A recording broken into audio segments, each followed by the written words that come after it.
So I thought we were done with the wedding planning, and then I realized there's something that we like exchange at the ceremony, isn't there? Is there like something I give you, or no, something that my best man gives me to give to you, something that your maid of honor gives you to put on me? Is that right? Yeah. Is that those are the wedding bands. The wedding bands. We just went to Kay, the same place I got her engagement ring. Bam, right there. We got her a matching wedding band, which is actually perfect. We tried it on a couple, but this one has like specific grooves and crevices in it where the wedding band will just kind of fit right in perfectly. And then I myself, I was telling Scott on the way there, babe, like you're the one with the expensive ring. That's fine. I don't need anything that expensive. Hopefully I can pay like, I don't know, $100 for my wedding band. Went there, naturally I looked at some $100 ones, like even $200 ones, and I just didn't like them. So the one I got was that rose gold color, fits like my skin color perfectly, and it was a lot more than what I wanted to spend when I first got there. But yeah. Same thing when I saw her ring right here. When I saw that wedding band for me, I knew that's the one. Anyways, what's up guys? Welcome back to another video. We are getting an engagement photo shoot tomorrow morning, and we're trying to find a place to do it. The dilemma is we want to bring our dog Ellie to get some amazingly cute photos with her, but she's reactive to everything and everyone, and we can't do it in some like stupid place that doesn't look nice. So we got to find a pretty looking place with no one there and no dogs there at 1 o'clock on a Saturday. That would be very hard, but this is one of the options we're thinking of. It's called Tyler Field in the Metro Parks here, and even though it looks kind of plain, it's just like this massive open field. I feel like these trees in the background will look kind of nice.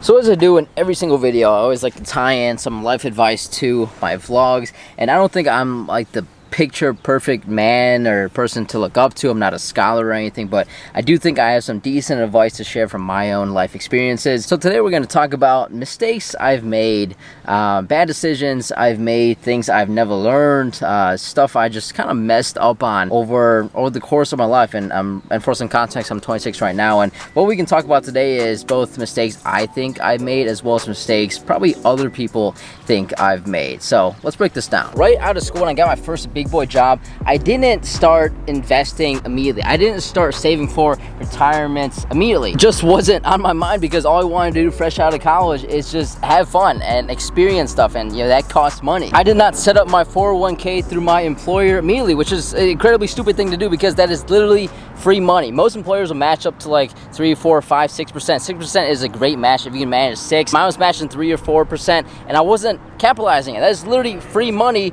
that your employer's contributing to you to eventually one day stop working and retire. My advice: start contributing to retirement immediately when you get that first big boy job, because the longer you put it off, the less likely that you're ever going to start. Eventually I realized, oh my god, you know, there's a bunch of free money here. I'm not taking advantage of it. I gotta worry about my future. If I'm going to build a family with Scott and our future kids, I need a net to fall back on in case of any emergencies. Another financial mistake I think I made is that my first job, I didn't withhold all the taxes that there are to withhold. So if you've ever worked, I think any job ever, they ask you, right, how much of potential tax that you want to withhold from each paycheck. My recommendation: just withhold the max. Like, just have them take whatever they want to take up front. Then at year end, assuming you overpaid, which most people usually do, if they withhold the max, you'll get a refund back, and that check you get from the IRS, sometimes it's in the mail, sometimes just direct deposit into your bank account. It just feels good, and you get it, you know, right at the start of the new year. That's a lot better than not withholding all the tax and finding out at year end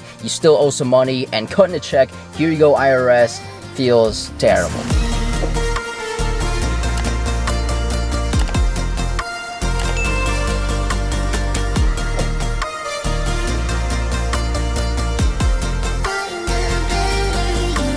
I don't usually drink coffee. I laid off caffeine for the most part a couple years ago, but I need a little pick-me-up today. This is from 7 Brew Coffee, which, like I said before, is the best iced coffee, period. This is a blondie with caramel drizzle, and you know, it's spilling out of the cup. It is as good as it looks. Girls ready to go?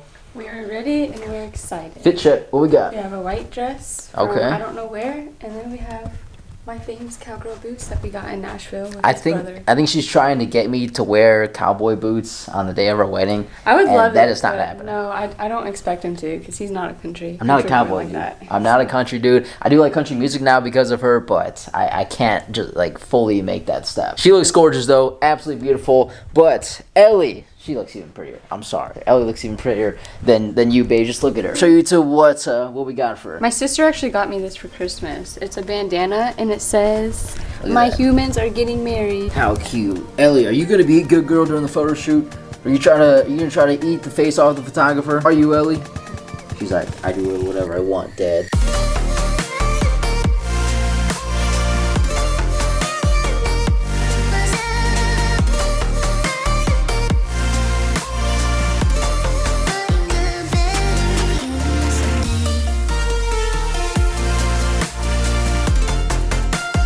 Engagement shoot pictures came out absolutely amazing. Our photographer sent us a couple sneak peeks that look incredible, so I'm so excited to get all the pictures that we took. If you're not following me on Instagram, make sure you do that because eventually I'm gonna drop all the pictures on there. But back to it, there's probably two things for the most part that I've been told I probably screwed up on, like I made a mistake. The first of which is that I never, ever touched my credit card.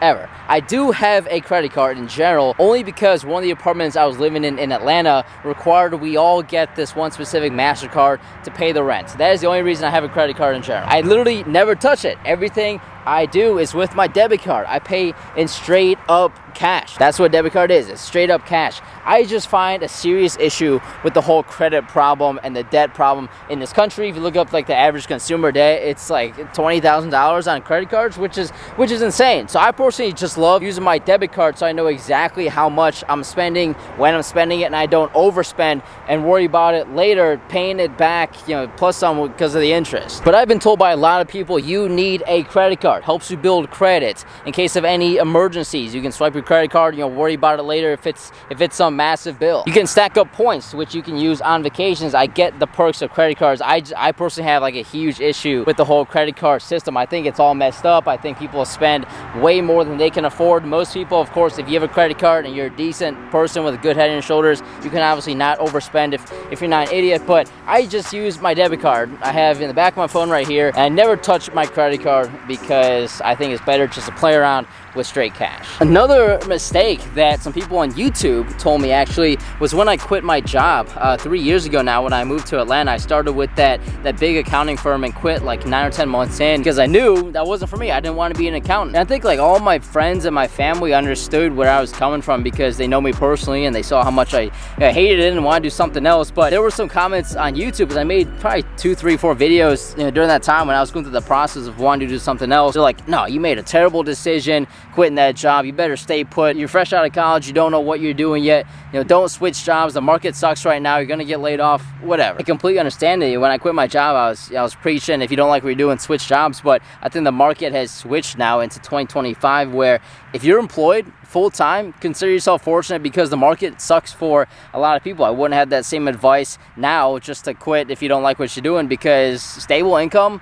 that's worth a lot. My advice nowadays would be, if you don't like what you're doing, I would not just quit it and go do something else like on a whim like that. But I would definitely make sure you're fulfilling your passions and your interests outside of work. I mean, I don't see anything wrong with, 9 to 5 job and then 5 to 9 hustling and doing whatever side passion you want. To me, that's coaching soccer. In your free time, you got to fill with something you enjoy just so you stay sane and happy.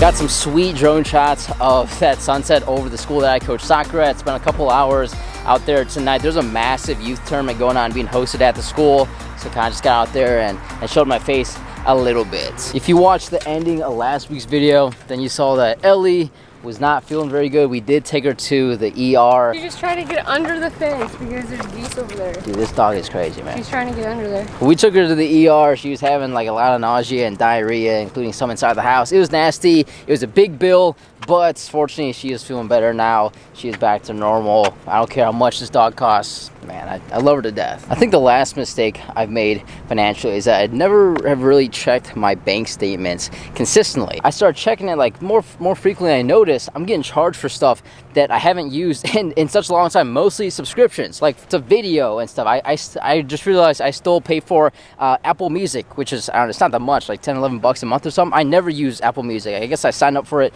2 years years ago, and I've just been using Spotify since. That's one example that I've been charged for a long time. Also found out recently I was getting charged for this one TV channel I paid for to watch a bunch of soccer games. I haven't used that channel in a couple years. Found out it was running me like $6 a month or something. Again, not that much, but this stuff adds up over time, and it's very easy to miss if you do not check your bank transactions pretty much every single day. With all that being said, guys, I'm gonna wrap up today's video. It is getting late. Hope everything made sense and was helpful to you. Hope you enjoyed this video as much as I did making it. If you did, please drop me a thumbs up. I would really appreciate it. Also, subscribe to my channel if you have not yet, because I drop a new video every single Monday that you do not want to miss. As always, guys, work hard, be nice to people. I'll see you guys next Monday.